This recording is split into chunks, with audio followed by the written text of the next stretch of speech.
Adieu.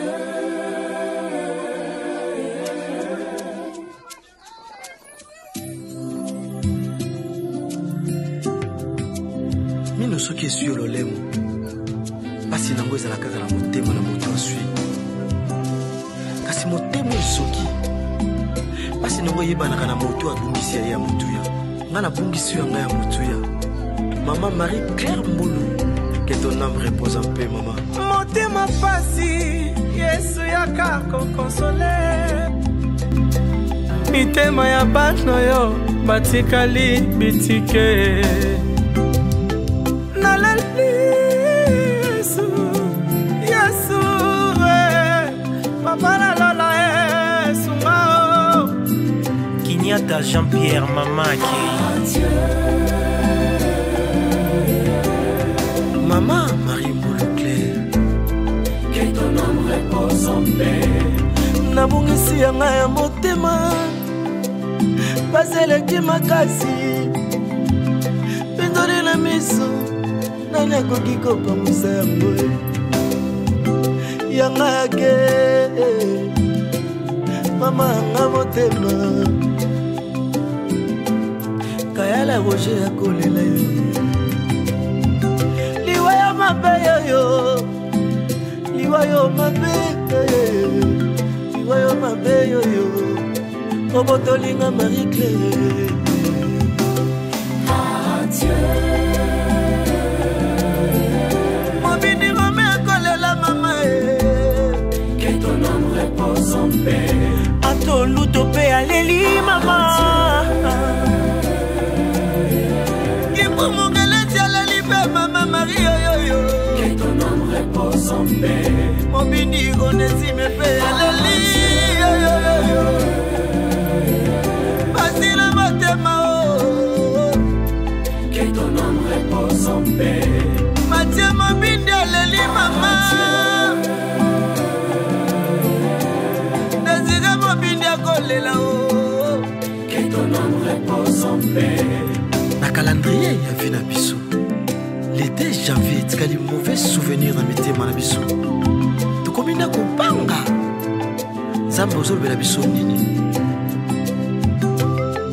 liwa oyaka kaka ebaka te pasi nini otikaka na nsima maya miso ya Lazare Mbulu nani akopangusa yango bibi kilele mamake wivine mobindi mamake Adieu. Marie-Claire ekende malamu Que ton âme repose en paix.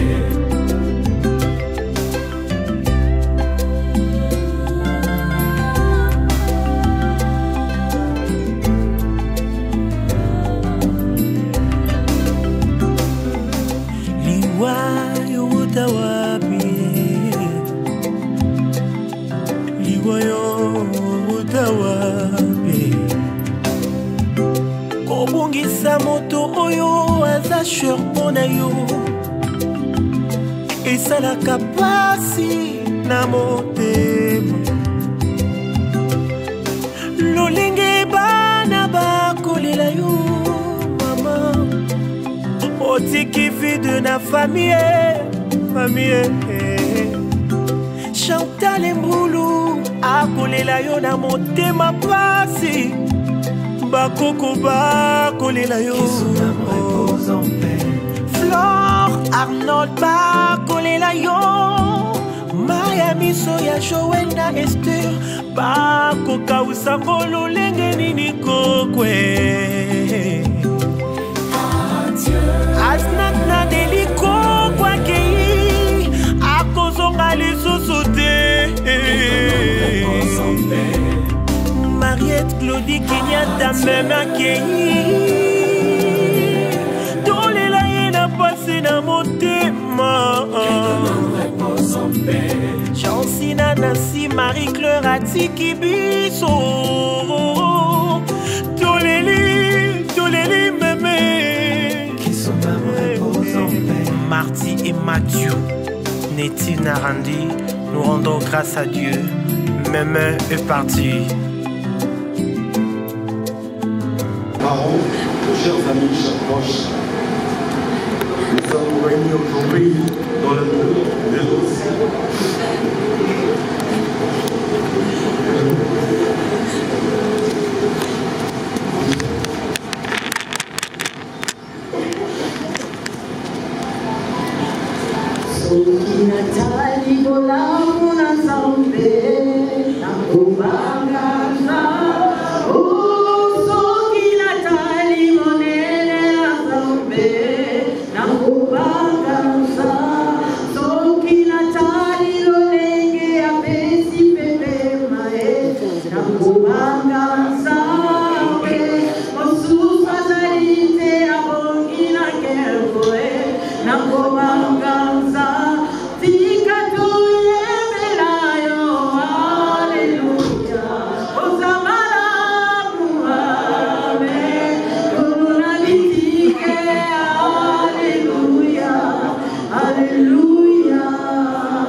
Chers parents, chers amis, chers proches, nous sommes réunis aujourd'hui dans la douleur, mais aussi dans la gratitude, pour honorer la mémoire de notre mère, grand-mère, arrière-grand-mère, tante et plus encore.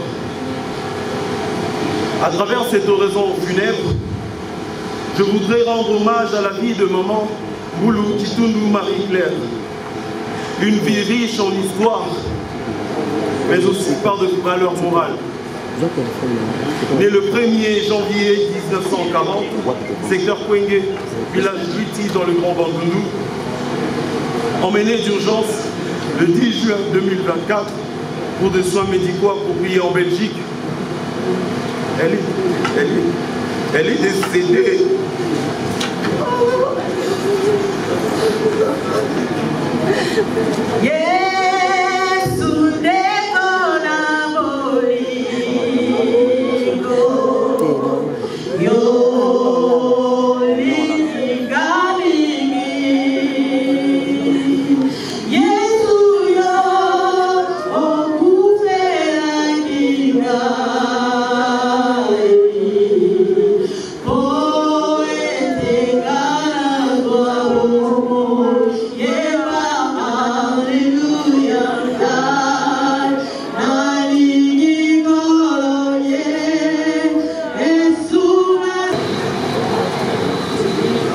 Elle nous a quittés à Mons le 2 janvier 2025, peu après 17h. Après être passée à la clinique Saint-Pierre de Tigny, hôpital Ambroise Paré de Mons, hôpital Erasme de Bruxelles, clinique Sainte-Anne de Bruxelles, hôpital Jacob de Bruxelles, uniquement en consultation, ainsi qu'à l'hôpital Saint-Joseph de Mons, quelques jours avant son décès à domicile, entouré des siens, de ses fils et de ses petits-fils. Veuve de Christophe Mouli Dizelo, décédé à Kinshasa le 2 janvier 2008.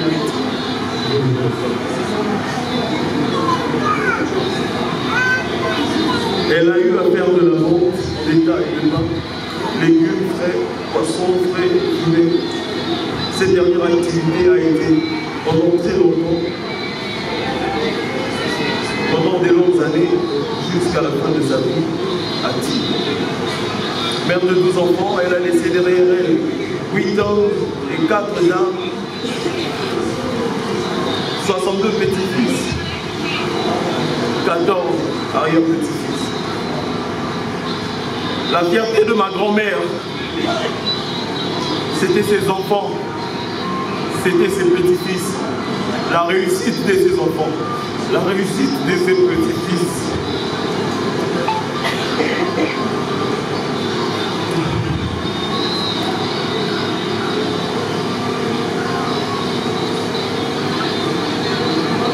Je me souviens encore de cette fois où j'ai lui parlé en anglais. Elle m'a répondu mino wana bino minelo na eba ngote mais soki na loyi na beka na kobengelo moloko bato bakokobelo bayebisa bato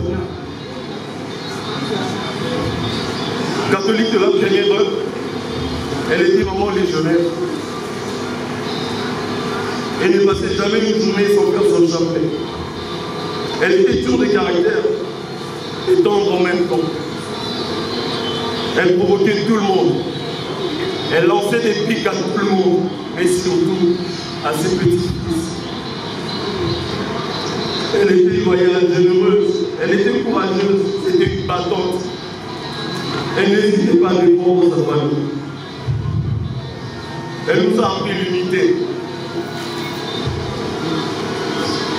Et c'est depuis tout petit. On était petits. Nous, on habitait l'avenue Lété. La grand-mère habitait l'avenue Kébé, l'avenue Sabré. Je me souviens qu'avec mes frères, on sortait très tôt, surtout pendant les grandes vacances, pour l'accompagner au marché. C'était pratiquement comme une rituel et ça. Cela fait partie des souvenirs que j'ai chéris. Parce qu'à une fois arrivé au marché, on savait qu'on avait un grand bol de thé au lait et du pain au beurre qui nous attendait. Grand-mère, tu n'étais pas seulement une matriarche, tu étais le cœur battant de notre famille. Ton rire résonnait résonne dans nos oreilles comme une douce mélodie. Et ton sourire réchauffe mon cœur, réchauffait nos cœurs. Même dans le moment le plus sombre, tu nous as appris tant de choses. La patience, le respect des autres, et surtout l'importance des valeurs familiales et des études.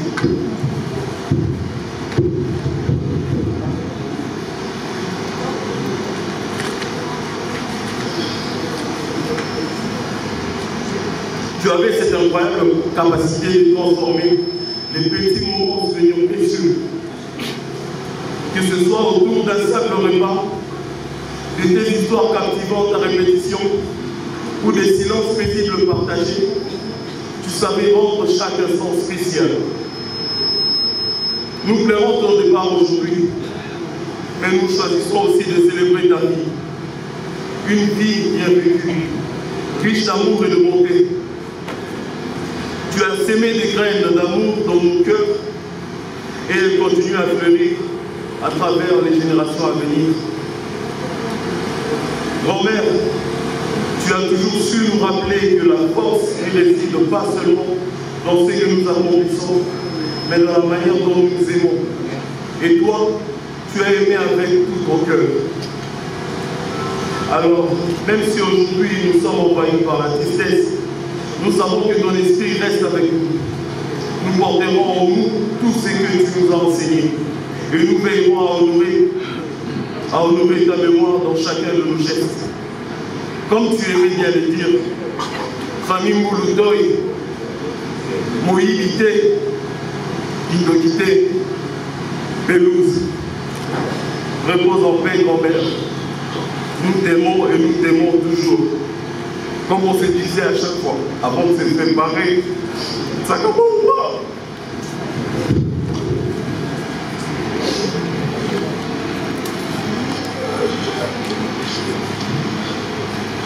Comme on se disait à chaque fois, avant de se préparer, ça va bon. Le service de protocole nous a répondu aujourd'hui. Mesdames et messieurs, chers familles et amis, nous sommes réunis aujourd'hui pour célébrer la vie incroyable d'une femme qui a tant compté pour nous tous, ma grand-mère. En m'étant ici, je suis à la fois honoré et ému de partager quelques mots sur une personne qui a profondément marqué ma vie. Ma grand-mère était bien plus qu'un membre de notre famille. Elle était notre cœur, notre lumière, et le pilier qui nous unissait. Son amour était sans limite, sa sagesse était immense et sa gentillesse inébranlable. Elle avait cette capacité unique de faire en sorte que chacun se sente vu, entendu et profondément aimé. Que ce soit à travers ses étreintes chaleureuses, ses délicieux plats, ou tout simplement par le fait de nous écouter, elle savait toucher les cœurs. Sa force face aux défis m'a appris la résilience et sa foi inébranlable nous rappelait toujours l'importance de l'espoir. L'un de mes souvenirs préférés est une rhétorique qu'elle avait l'habitude de me dire à chaque fois qu'elle me voyait. Je vais le dire comme elle le disait en lingala. Nalala ki na sima pona yo na mama yemo dans le botamaki. Alors, mon okufa, il faut même caisse parce qu'elle n'appelait pas ça cercueil, c'est caisse.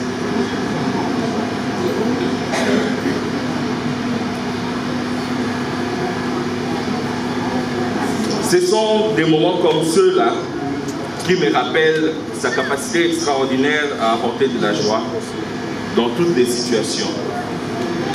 Mais au-delà des rires et des histoires, ce qui ressort le plus, c'est l'héritage qu'elle laisse derrière elle. Un héritage d'amour, de compassion et d'altruisme. Elle nous a montré ce que signifie vivre une vie pleine de sens et de grâce. Elle nous a appris l'importance de la famille, de l'unité et d'être toujours présents les uns pour les autres. Bien que sa présence physique ne soit plus parmi nous, son esprit vit en chacun de nous, dans les leçons qu'elle nous a transmises, dans les traditions qu'elle chérissait et dans l'amour qu'elle donnait si généreusement. Aujourd'hui, alors que nous lui disons au revoir, ne nous concentrons pas uniquement sur la tristesse de son départ, mais aussi sur la beauté de la vie qu'elle a vécue.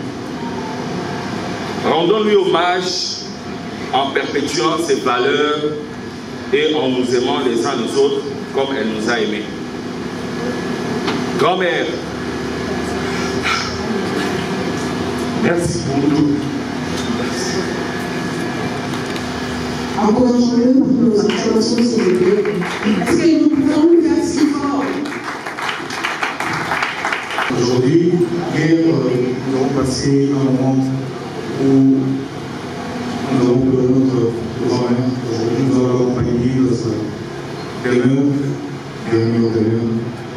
Et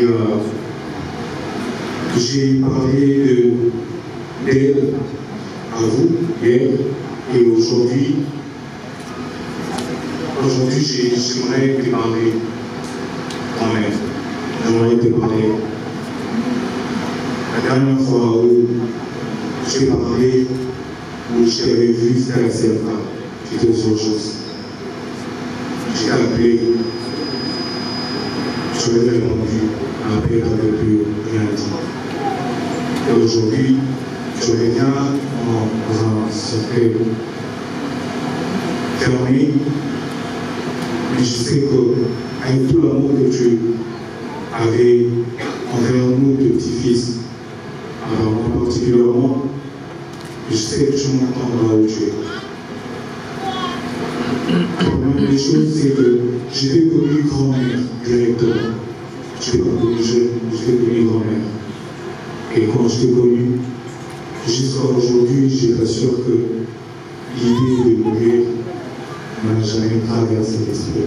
Je pensais que tu allais rester comme la dernière fois que j'avais fait vivre avec toi. Je t'avais dit de ne pas me parler de la mort parce que je ne croyais pas.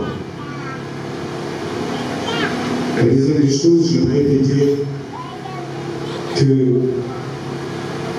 à chaque fois quand je venais, tu as envoyé ta patience, soit à passer à l'époque pour acheter les beignets avec la moi, avec le Vitalo, et tu as insisté sur le beignet.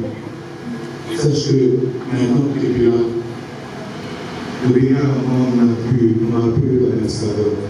Parce que je pense qu'à chaque fois que je mange, je penserai à toi.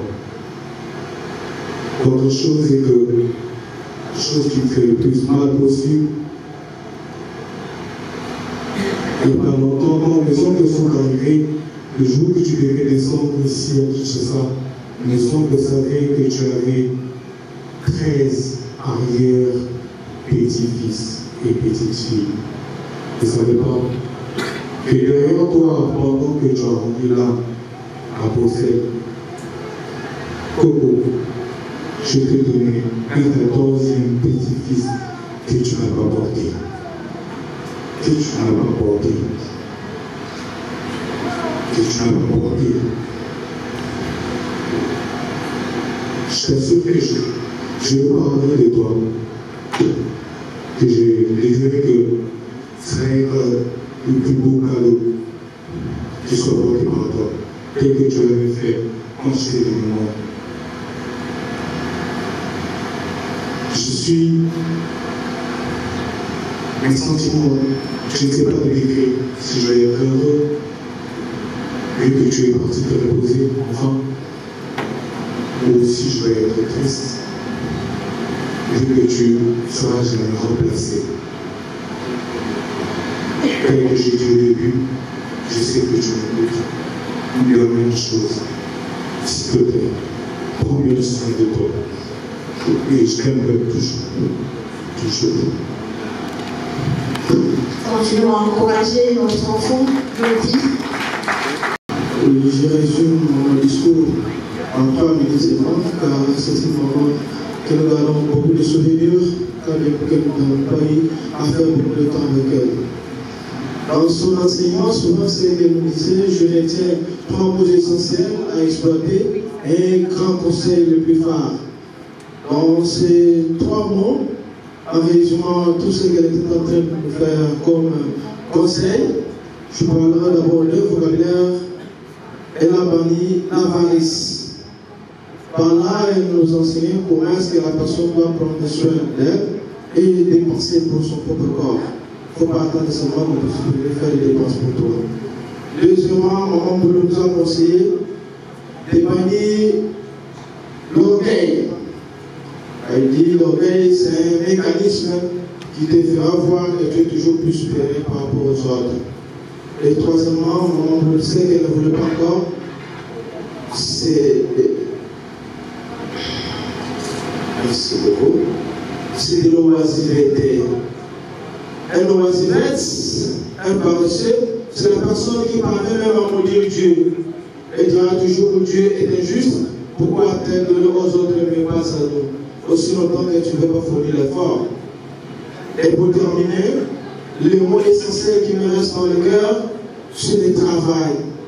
Mon boulot mari m'a enseigné que non pas, vu que pendant très longtemps, le travail, bien que c'est un élément dont les scientifiques nous enseignent que c'est un élément qui assure l'indépendance, elle dit le travail c'est un élément qui apporte le vouloir. Tu ne peux pas aimer les gens si tu ne travailles pas. Plein de souvenirs. Merci maman. Vente. Adieu.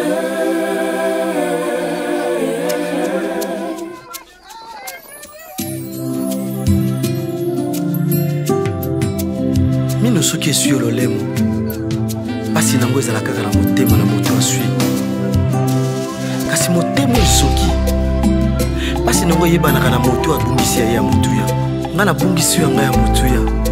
Maman Marie-Claire Mbulu, que ton âme repose en paix, maman. Motema pasi Yesu yaka kokonsole mitema ya bano yo batikali bitike nalali Yesu Yesu papa la lola Yesu mao Kinyata Jean-Pierre Mamaki. Adieu. Maman Marie Mbulu Claire, que ton âme repose en paix. Nabungisi yanga ya motema baseleki makasi pindoli na miso nani akoki kopangusa yango yanga yake mama yanga motema kayala roger ya kolela yo liwa ya mabe yoyo liwa yo mabe liwa yo mabe yoyo obotolinga Marie Claire. Adieu. Mobini ngome akolela mama que ton âme repose en paix. atolu tope aleli mama kimbumungeleти aleli pe mama Marie yoyo Que ton âme repose en paix. mobini onesime pe aleli yoyo basila motema Que ton âme repose en paix. matie mobindi aleli mama desire mobindi akolela Que ton âme repose en paix. na calendrier ya vie na biso l'été janvier etikali mauvais souvenir na mitema na biso tokomi na kopanga nzambe ozolobela biso nini liwa oyaka kaka ebaka te pasi nini otikaka na nsima maya miso ya Lazare Mbulu nani akopangusa yango bibi kilele mamake wivine mobindi mamake adieu Marie Claire ekende malamu Que ton âme repose en paix.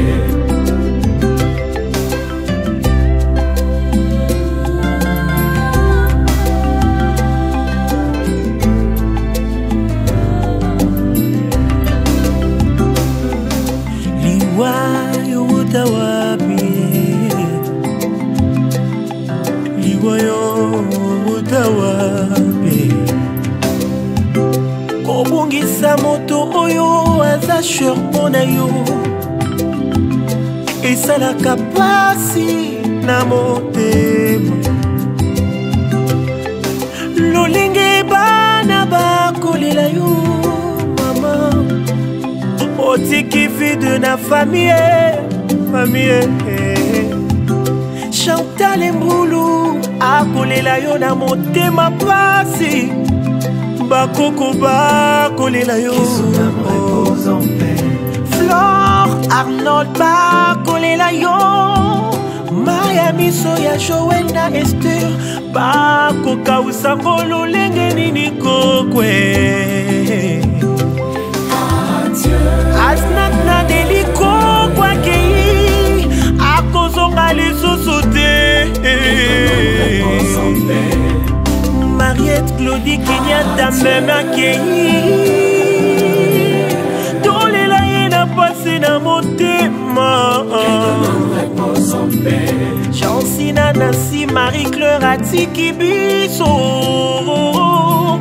toleli meme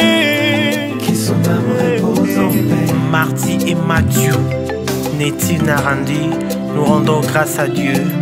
Mémé est partie.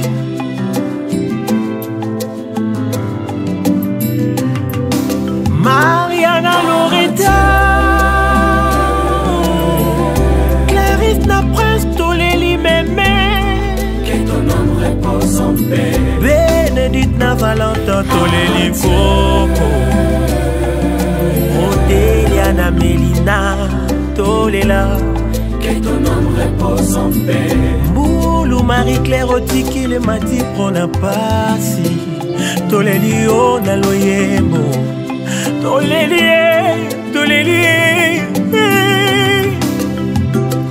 Adieu. Mbulu Marie Claire Que ton âme pasi nango yebanaka na moto abungisi ya motuya nga nabungisi yanga ya motuya mama Marie Claire Mbulu Que ton âme repose en paix, maman. Motema pasi, Yesu yaka kokonsole. Mitema ya bano yo, batikali bitike. Nalali Yesu, Yesu, papa la lola Yesu mao. Kinyata Jean-Pierre Mamaki. Maman Marie Moulouclair, que ton âme repose en paix. Nabungisi yanga ya motema, baseleki makasi, pindoli na miso, nani akoki kopangusa yango yanga yake, mama yanga motema, kayala Roger akolela yo. Liwa mabe yo, liwa yo mabe, liwa yo mabe yo, obotolinga Marie-Claire. Adieu. Mobini rome akolela mama. Que ton âme repose en paix. Ato luto pe aleli mama.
Católica, Santo Gabriel,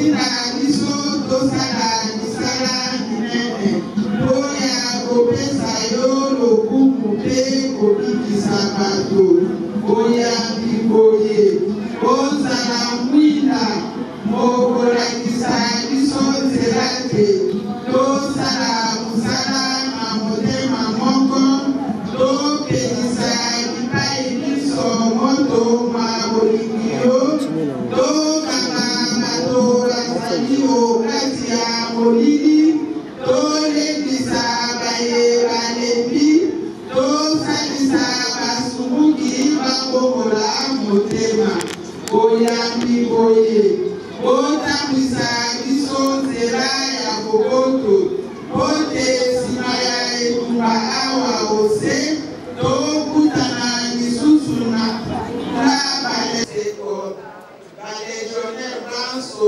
basili bawa na bayebanso batika biso tokala na bakristu banso basili bawa na ndeko wa biso mbulu Marie Claire apema na boboto po ya ngolu ya Nzambe. Amen. Mama Maria, merci mama. Nguya ya yo toko seke. Oye bate tozali bana yo ozala na biso seko. Mama Maria, merci mama. Nguya ya edimo santu na koluna eseko ya likolo mama okambaka kinomoka. Bonjour à tous. Au nom de la famille, en fait, je voudrais d'abord faire une incise. Madame a fait appel à un responsable de la famille. Je suis désigné par la famille, mais je ne suis pas le responsable parce qu'il y a notre délégué qui est là. Mais il m'a délégué son pouvoir pendant quelques minutes au nom de la famille. C'est pourquoi je prends la parole. Voilà, parce que sinon vous avez pensé que c'est moi le responsable. Et donc, c'est juste pour que nous puissions vous dire merci. Merci du fond du cœur. Parce que c'est dans des moments pareils qu'on se rend compte des personnes sur lesquelles on peut compter, des personnes qui nous assistent, des personnes qui nous consolent, qui nous encouragent, qui nous suivent. Et donc là, nous tenons vraiment à vous remercier, vous qui êtes là aujourd'hui, vous qui êtes là depuis avant aujourd'hui, que ce soit au niveau de la résidence familiale, ici à la salle hier et aujourd'hui, en tout cas merci. Nous sommes conscients des différentes, nous sommes conscients des situations qui pourraient faire que tout le monde ne soit pas en mesure de nous suivre et nous accompagner jusqu'à la dernière demeure de notre maman. Mais nous disons merci à tout le monde. Madame nous donnera la suite du programme. Ici, c'était simplement pour vous remercier pour votre présence, pour votre soutien, pour vos encouragements, pour votre accompagnement et que le Dieu Tout-Puissant puisse garder chacun d'entre nous après cette rencontre pour que nous puissions regarder nos enfants habituels sans problème. Merci. Continuons à encourager M. Lazare pour nos acclamations. Mokonzi Azalabino, Nzambe, tusangani umisamaye, kuya kotibo makoko Nzambe, e kosenga nguluye, kuya kusaidiwaye, Marie Claire, kuya wei, atiki biso la suksi na bengo moye, onse mokili moye. Tokosenga Nzambe, anapesa ye malamu manso, akopesaka na baye manso, bakosalela ye malamu. Eka manso yasali ko malamu wakati ya mokili moye, mokonzi azongisela ye bango, ayingisa ye mokembo ya ye. Tokosambela mpeko ya biso mei, tosangani awa. Nzambe biso manso, tozali balengi nzela, mokolo moko tokotika sei bongo toyebaka ntango iso komibongisa malamu po te ya biso mokolo ekoki nzambe ayamba mpe biso mokembo ya ye kasi liboso mpenza tosenga mokonzi ayokela biso mawa alebisa masumu na biso bongo toka kobonza ye libonza ya misa mpo ya mama Marie Claire mpe kolia nzoka mokonzi na mitema milongo bani nandimi te nasali mabe miso na nzambe wa bokasi bonso miso na bino bandeko nasumoki mingi na makanisi na maloba na misala mpe na motiki nasengisi na ngai solo nandimi te nasali mabe yango wana nakobondela kodomo santu maria banjelu na basantu baso na bino bandeko banso osambela mokonzi oyo ya ngai enzambe tata yamba losambela biso na bayeyo tokonzeli yo mpe ya mosaleli wa yo Marie Claire oyo eyokela ye mawa mpe okotisa ye ondako oyo ya lobiko azwa ntembo elongo na mwana wa yo Yesu Kristu mokonzi na biso obileko biso seko amen satini mpe ate biso tokoki koloba boye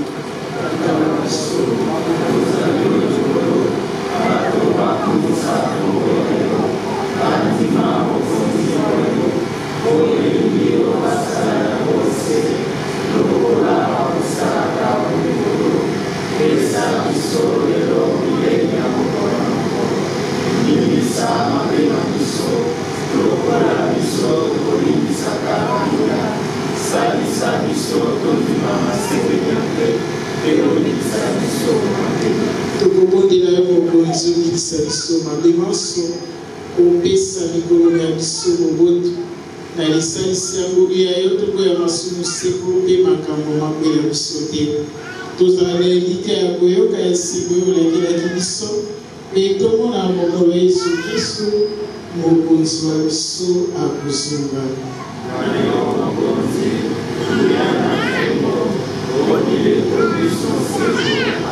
mokonzi Yesu Kristu lobaki na bapostoli mpe na kotikela bino moboto na kopa eklezia yayo pesa yango moboto pesa moboto na libota esalisi biso awa nazali na pasi ya kolela ndeko wa bango kimia bayo bozalo te ya bango baboka boya mpe babwaka elika te mpe komisa biso nyonso libota nyoko yo ozali mokonzi obileko biso seko moboto wa mokonzi kozala na bino kozala mpe na yo ndeko kwa bolingi Kristu otobela na boto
Oh,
Maria Losambo, Otoni Gracia, Moncontia Salinayo, a Benicio Yangulabasi Banso, a Benicio Yesu Mwanawayo, Santa Maria, Mama Wazambe, Sambela Koya Biso Wasumuki, Sikawa Biotanga Yuana Biso, Amen.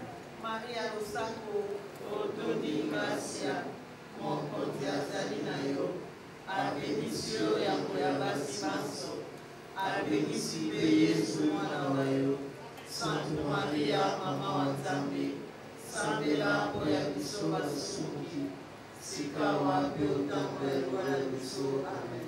Maria Losambo, Otoni Gracia, Moncontia Salinayo, a Benicio Yangulabasi Banso, a Benicio Yesu Mwanawayo, Santa Maria, Mama Wazambe, Sambela Koya Biso Wasumuki, Sikawa Biotanga Yuana Biso, Amen.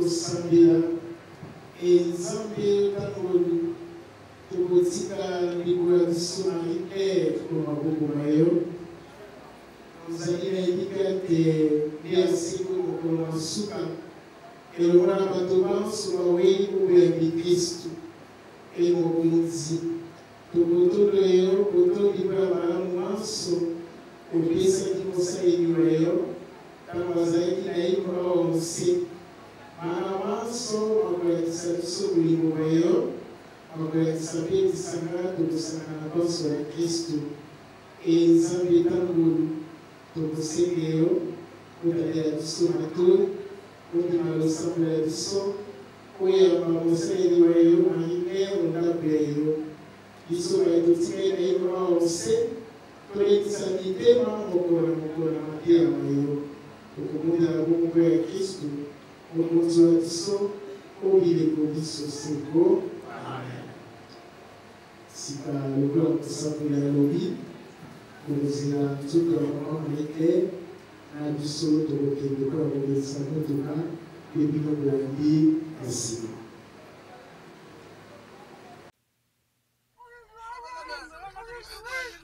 Adieu.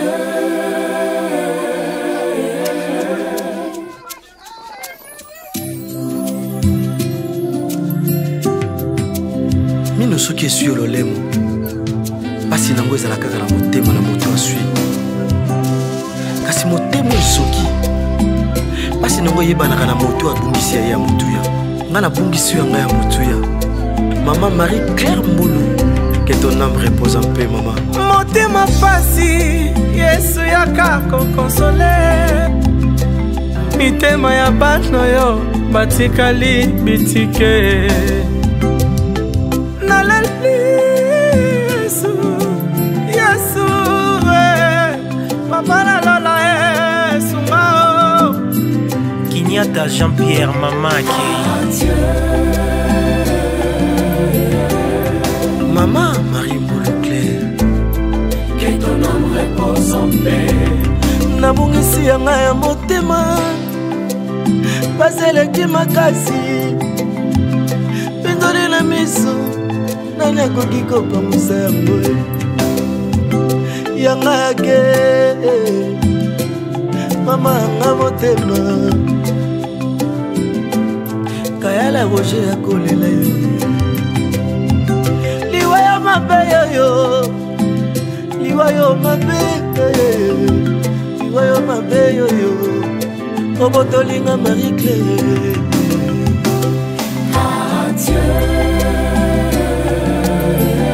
mobini ngome akolela mama que ton âme repose en paix atoluto pe aleli mama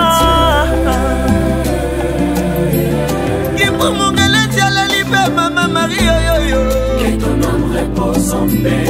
Mobindi Onésime pe aleli Basila Motema que ton âme repose en paix. Mathieu Mobindi aleli mama Désiré Mobindi akolela que ton âme repose en paix. Na calendrier ya vie na biso l'été janvier tikali mauvais souvenir na mitema na biso tokomi na kopanga nzambe ozolobela biso nini liwa oyaka kaka ebaka te pasi nini otikaka na nsima maya miso ya nazare mbulu nani akopangusa yango bibi kilele mamake wivine mobindi mamake adieu Marie-Claire kende malamu que ton âme repose en paix.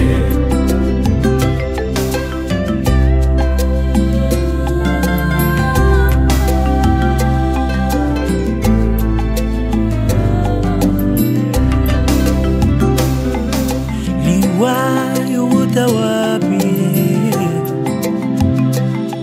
Liwayo utawapi Kobungisa moto oyo aza sherpo na yo esalaka pasi na motema lolenge bana bakolela yo mama otiki vide na famille Chantal Mbulu akolela yo na motema pasi bakoko bakolela yo Flore Arnold bakolela yo maya miso ya Joël na Esther bakokausa kololenge nini kokwe Asnat na deliko kwakei akozonga lisusu te Mariette Claudie Kenyatta même akei tolela ye na pasi na motema Chancina Nancy Marie-Claire atiki biso toleli meme Marty et Mathieu Nettie Narandi, nous rendons grâce à Dieu. Mémé est parti.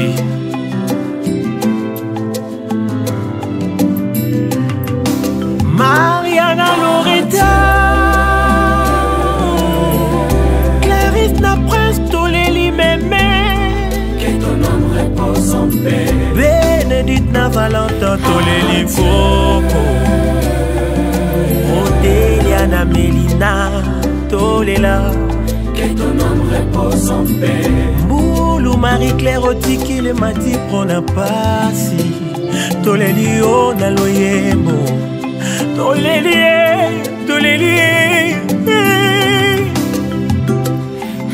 Adieu.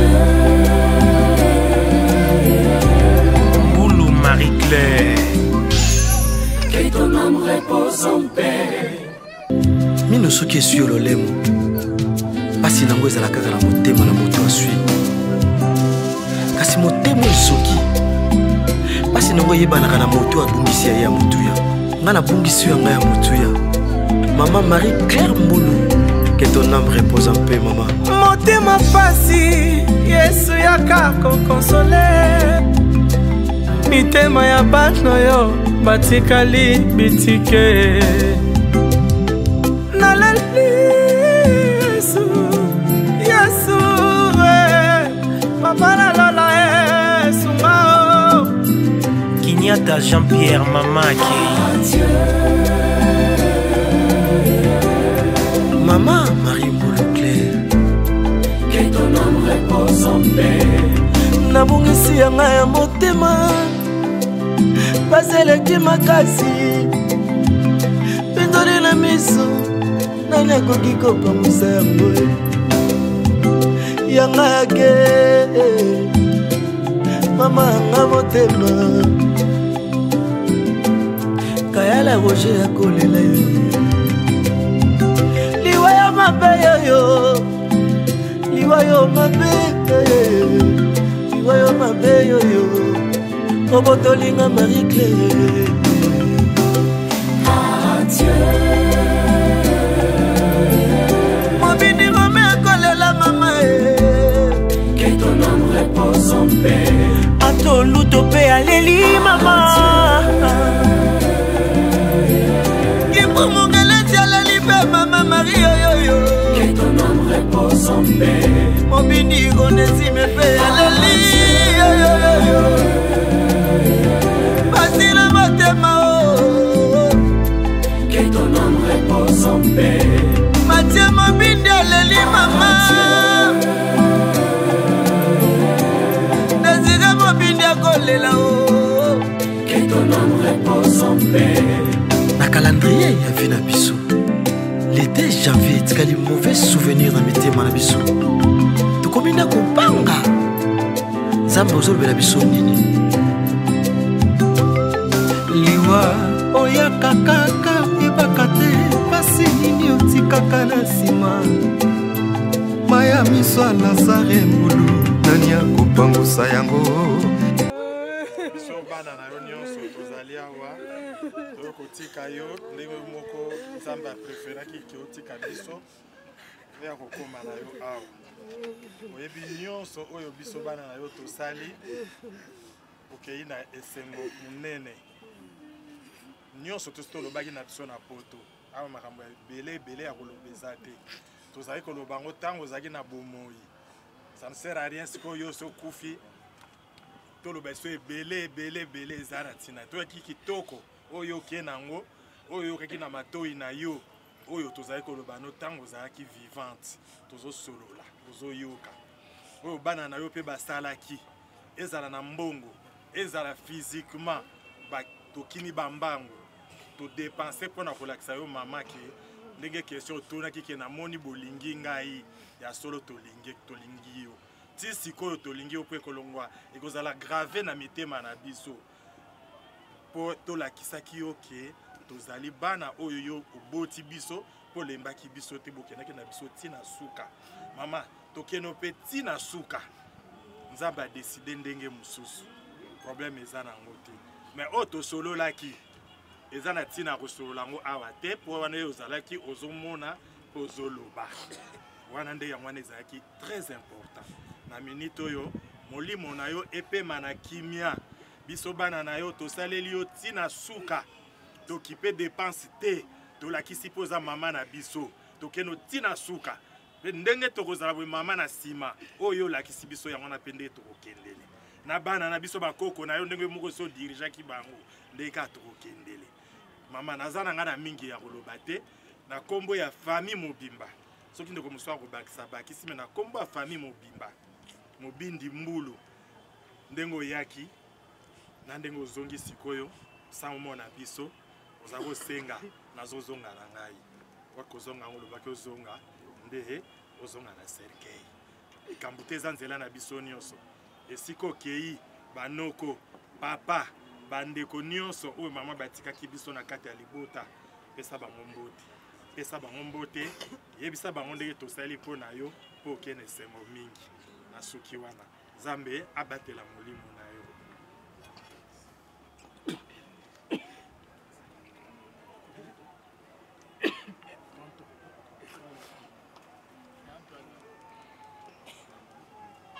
mama nina oluba mama nana ngani luba oluba te mana ngate mo nzambe ndai perception de makasi ndenge tosangani mpona kobundela yo lolenge wana mpe tokotikala kosangana ndenge totikali yo oke me yesu aza ya kote na biso aobundela biso mpe tokolonga okende mama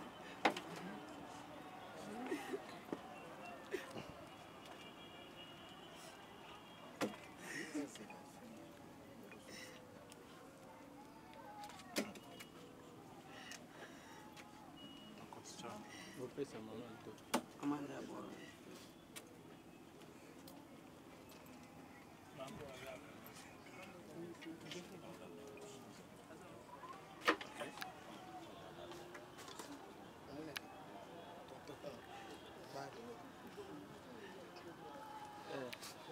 Yoko Bambulu, Tiri Biso, la famille. Tengo bandolo bake, teo la tira qui pelouse, yo pen nengo ke bongo, famille tout, ezala ko kabanate, tozala bomo. Famille etikala bien. Famille etikala na maladie, famille etikala na kimia. Yango wana totikio na maboko ya Nzambe, o batela biso, ti ndengo to bandoko vivre. Na bano ya zalaki nango na motema yango wana.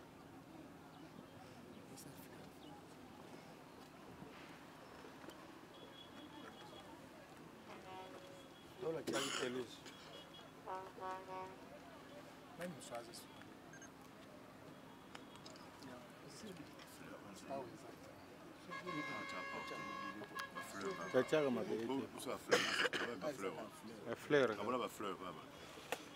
Bibi kilele mama ke wivine mobindi mama ke Marie-Claire kende malamu que ton âme repose en paix.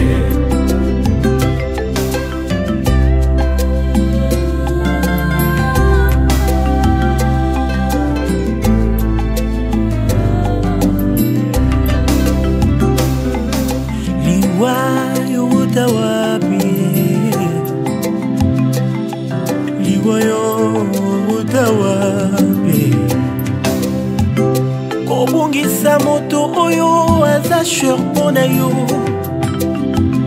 esalaka pasi na motema lolenge bana bakolela yo mama otiki vide na famille Chantal Mbulu akolela yo na motema pasi bakoko bakolela yo Flore Arnold bakolela yo Maya miso ya Joël na Esther bakokausa kololenge nini kokwe Asnak na deliko kwakei akozonga lisusu te Mariette Claudie Kenyatta même akei tolela ye na pasi na motema Chancina Nancy Marie-Claire atiki biso toleli meme Marty et Mathieu Nettie Narandi nous rendons grâce à Dieu Meme est parti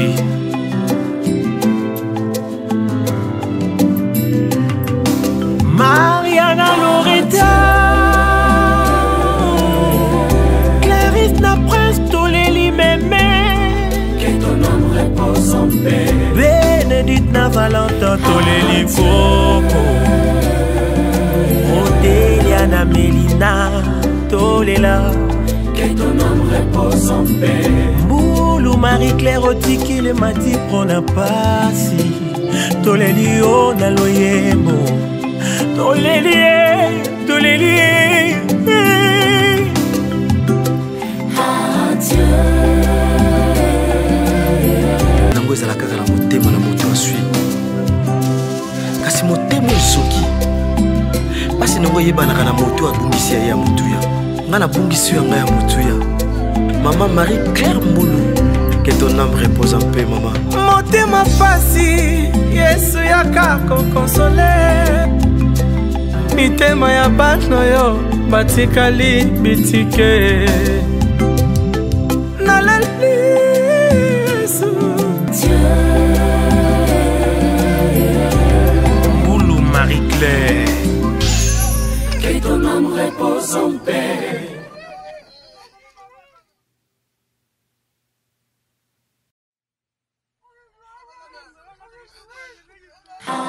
cieux.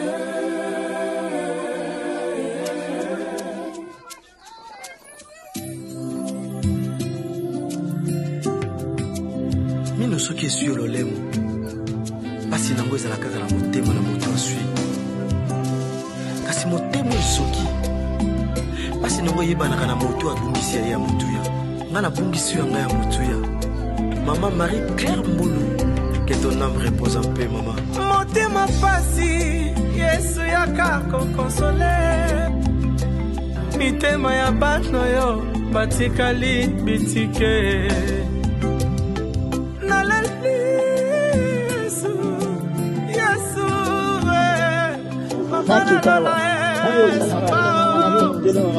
Kinyata Jean-Pierre Mamaki Maman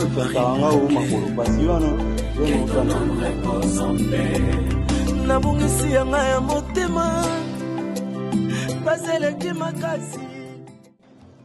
Kombo nanga Mbulu Marie-Claire nabota bana 13 nga nabotami na mboka na tato ya bota ngai na kati ya libota na bango babotamaki mibale mwasi na mobali.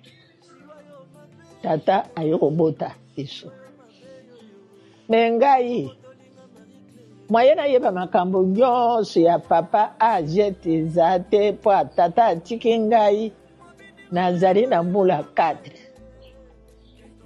Tata atiki ngai mbula 4 tata akufi siko makambo nayeba epai ya tata nyonso moto akolobela nga aza te na mama na nga naza chef lelo oyo nga nazali oyo naza chef na kati ya libota mama banoko na nga nyonso bakoko na nga nyonso basila chef ngai lelo naza nga moko ngai chef okola bango bakufaki nakundi bango nasali makambo nyonso na mboka nga naza chef base na ngai na kati ya mboka naza mokonzi na bana na nga na ngai na secteur Kwenge na mboka Luti famille Toy babaneke kokende kelasi na ndenge nini bazali na mutuka na bango ebando kotika bango bazotambolaka na makolo kolata na bango bayaya na bango mibale bazolata na bilamba na baleki ambassadeur wana makere azokende classe keti moko na yaya na ye bishima ambassadeur bishima kokende midi nani ambassadeur akena tongo akujila yaya na ye wana peshe di papa advocate alati modero babokami ezalaki te mbongo kuna ye kuna biloko ye babundi pe mwana moko aboyi kotangisa za te batangi bango nyonso ibete